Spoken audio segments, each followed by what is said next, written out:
And the list is long because, this is not just what's in the environment, as you again spoke to earlier.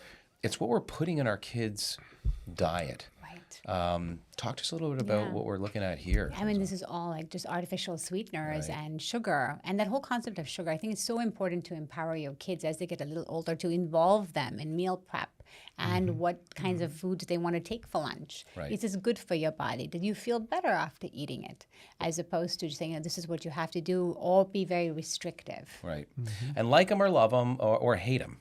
RFK Jr. has put some interesting policies in place and moved some, into a new health policy, one of which, of course, and I'm from Toronto, Canada. That's where I live and practice, and we don't have the same colorants in our foods as you guys do, and nor does the European Union. Half the world never allowed these to be put in the food. And the main one being the EU, the European Union. So all food colorings never allowed in Europe.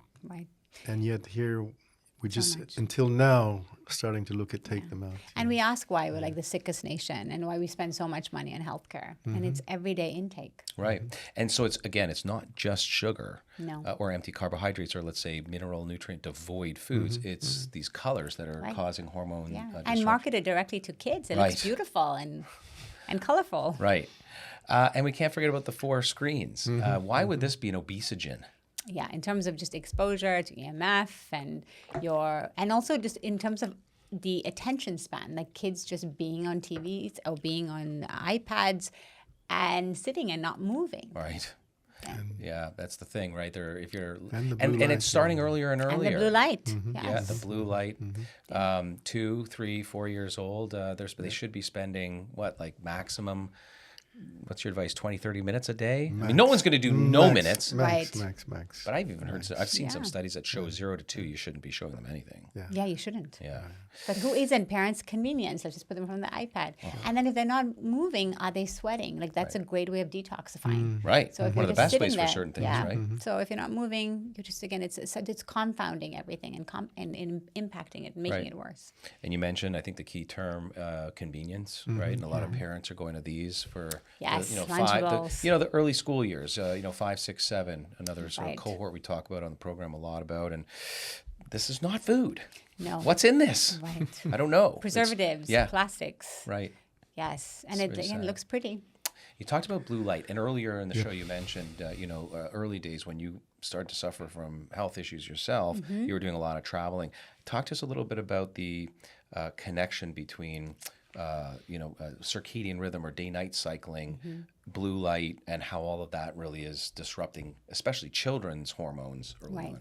And I think, lots of times parents are putting their kids in front of the iPad to fall asleep, like here's a bedtime story, and without turning on the blue light. The problem is you shouldn't have exposure to blue light at least for 2-3 hours before bedtime, because it stimulates it impacts your melatonin in terms of how you actually fall asleep and can stay sleeping. So or you could wear blue light glasses. That's an easy kind of fix. Or every phone allows, or every device allows you to block your blue light. But it's really important in how it impacts melatonin and cortisol, so that you actually can get restful sleep. Yep. Huge. And what's the greatest supplement for the immune system? Sleep. Good sleep. Yes. Right. Yes. That's it. Right, which is bringing down cortisol. Cortisol has its own, and I think you were alluding to this earlier. Cortisol has its own peaks and troughs throughout the day, and not all stress is bad stress. And stress comes from a number of different places.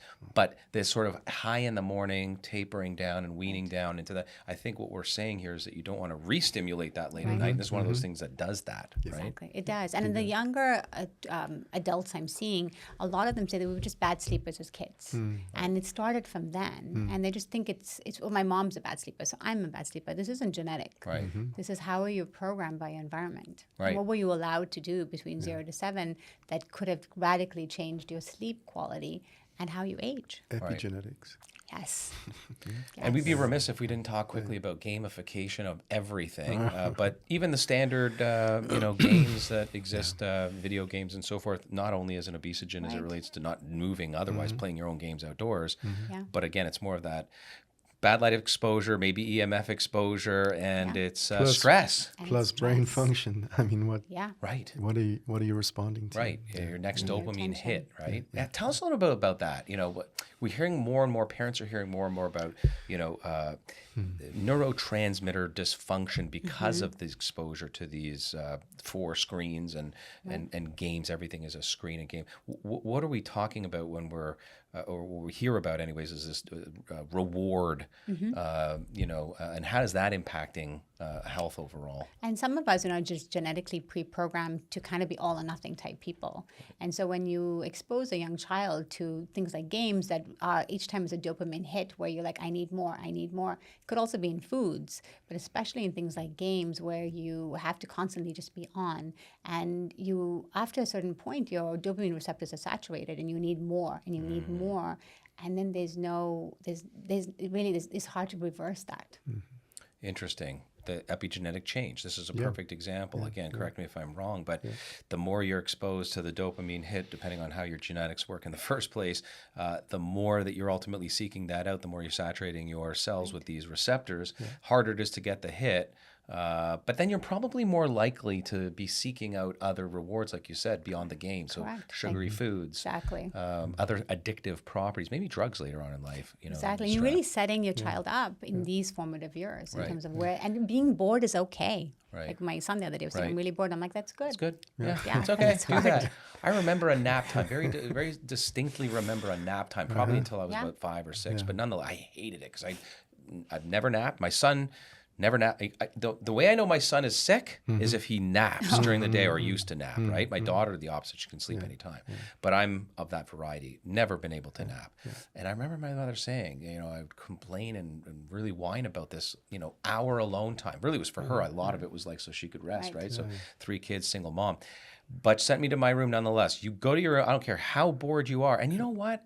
I just lived in my mind in that hour. I read a book. It was so healthy, I think, for that formation of imagination, right? Kids don't get to imagine anymore. And it's really sad. This is the time also to remind us, that brain growth is all occurring in the first 7 years. So by the age of 7, 95% the size of the adult brain. Right. So those are the formative years. That's when everything is programmed. The foundation is laid.